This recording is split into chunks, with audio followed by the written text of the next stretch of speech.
सौदा।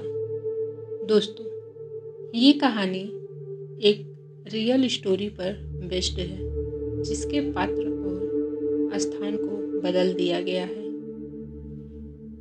इस कहानी का प्लॉट है एक साधारण इंसान जो जिन के साथ सौदा कर लेता है और उसके बाद के खौफनाक घटनाएं।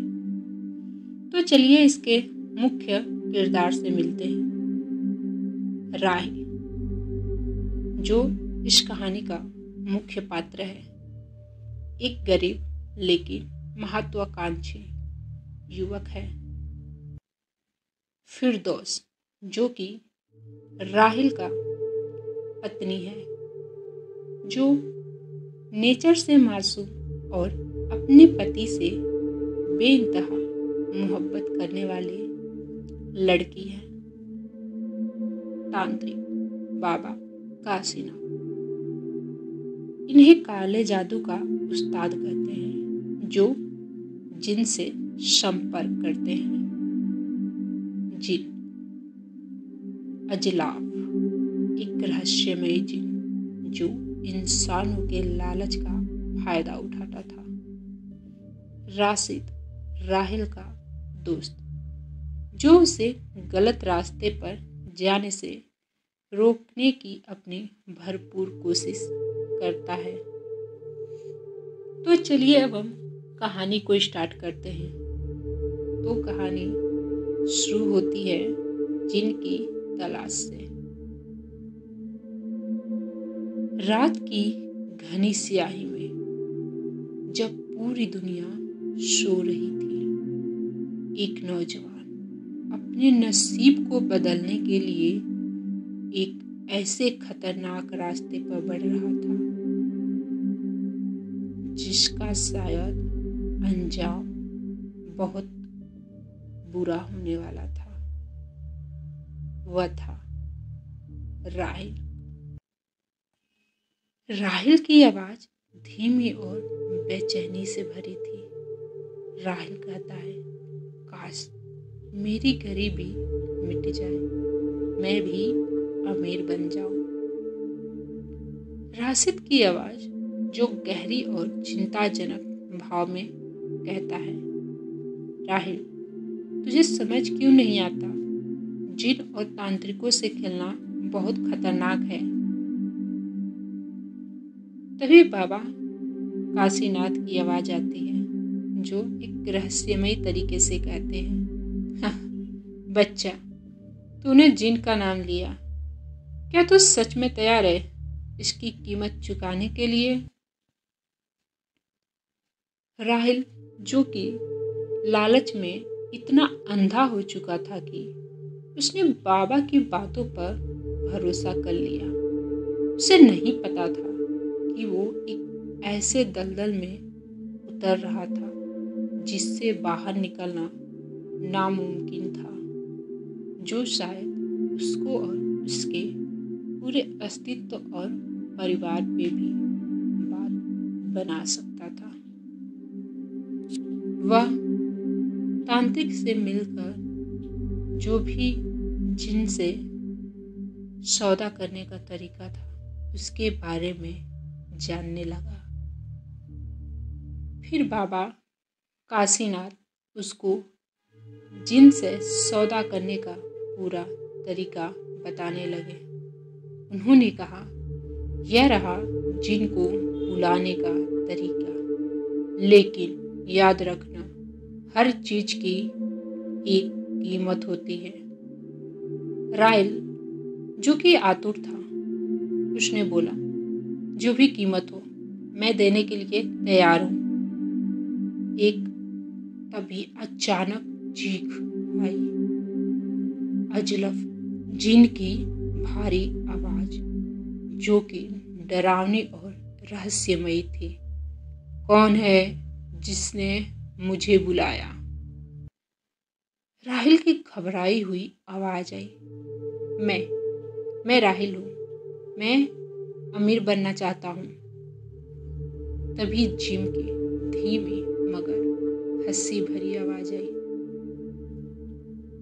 ख्वाहिश तो हर किसी की होती है इंसान, लेकिन क्या तू वाकई मेरी शर्तों को मानने के लिए तैयार है? राहिल, जो कि इस समय सब कुछ भूल चुका था, उसको सिर्फ एक ही सूझ सवार थी कि उसको अमीर बनना है। उसने न आव सोचा न ताव और हाँ कह दिया। राहिल ने जिन से सौदा कर लिया, लेकिन उसे नहीं पता था कि उसने अपनी खुद की आत्मा बेच दी है। उसके बाद से धीरे धीरे राहिल की जिंदगी बदलने लगती है।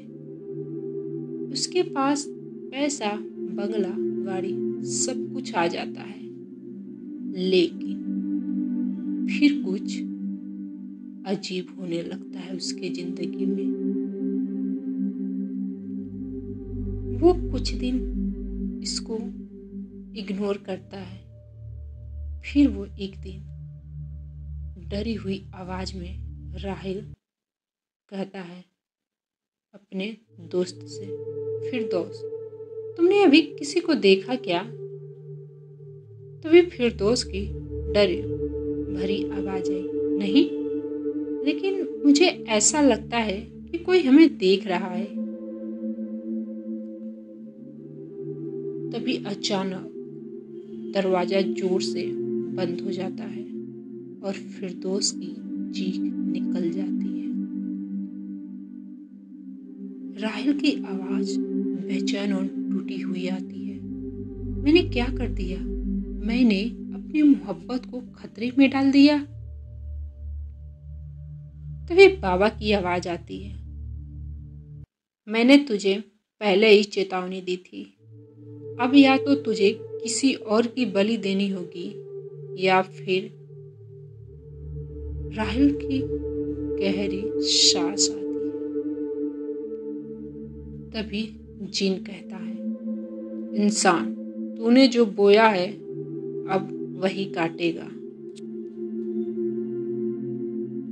राहिल बहुत डर जाता है। वह जिन से और उस बाबा से रिक्वेस्ट करने लगता है, लेकिन अब शायद कुछ हो नहीं सकता था। वैसे भी जिन कहाँ ही उसके इमोशन को समझने वाला था। वह तो ऐसे ही लोगों को पकड़ता था जो लालची हैं और उनको अपना शिकार बनाता था। उसके बाद राहिल अब तांत्रिकों से मदद लेने की कोशिश करने लगता, लेकिन क्या वो जिन से छुटकारा पा पाएगा? राहिल के पास अब दो ही रास्ते थे, या तो खुद को बलिदान कर दे या फिर अपनी किसी अजीज की बलि चढ़ा दे। फिरदौस मजबूती और भावुक आवाज में कहता है, अगर किसी की बलि देनी है तो मेरी दे दो, लेकिन इस गुनाह से बाहर निकलो राहिल। राहिल की आवाज कांपती हुई आती है, नहीं, मैं तुझे खो नहीं सकता। राहिल बहुत ज्यादा भावुक हो चुका था अपने दोस्त की ऐसी बिना किसी स्वार्थ के दोस्ती के, लेकिन शायद यह उसके लालच का अंजाम था, जो उसने ना तो अपने दोस्त की सुने और ना ही अपनी पत्नी की। अब उसको समझ नहीं आ रहा था वह क्या करे। वो या तो अपना बलिदान दे दे या किसी अपने का। उसने किसी अपने का ही बलिदान दे दिया। राहिल एक दिन ऐसे ही एक सुनसान जगह पर अकेला बैठा हुआ था। उसकी आंखों में आंसू थे। राहिल कहता है, कभी कभी जो चीज़ें हमारे पास नहीं होती उनके पीछे भागना सबसे बड़ा अभिशाप होता है। वो सोचा था कि अपना बलिदान दे दे, अपने अपनों का बलिदान छोड़कर, इसीलिए वो यह आखिरी शब्द कह के अपना बलिदान दे गया। शायद यह उसकी ज़िंदगी की सबसे बड़ी गलती थी जो उसने तो भुगती ही, साथ साथ उसके अपनों ने भी भुगती। क्या साहिल जीत से आज़ाद हो गया था? क्या उसकी मोहब्बत और लालच की जंग में जीत हुई? या आप सब अपनी राय देना मत भूलिएगा। क्या आप सबको ऐसा कभी मौका मिलेगा तो आप ये अपनाएंगे? अगर हमारी राय माने कभी नहीं, लालच से बड़ी कोई बुरी चीज़ नहीं है। तो दोस्तों, अगर आप सबके पास ऐसी कोई रियल स्टोरी हो तो प्लीज़ शेयर करिएगा। इस स्टोरी में कुछ ऐसे पार्ट थे जिनको कट करना पड़ा, सो इसलिए ये शॉर्ट हुई। आप सब अपनी स्टोरी हमारे जीमेल अकाउंट पे भेज सकते हैं जो डिस्क्रिप्शन में होगा। मिलते हैं नेक्स्ट स्टोरी के साथ एक नए अंदाज में। तब तक के लिए bye bye and take care.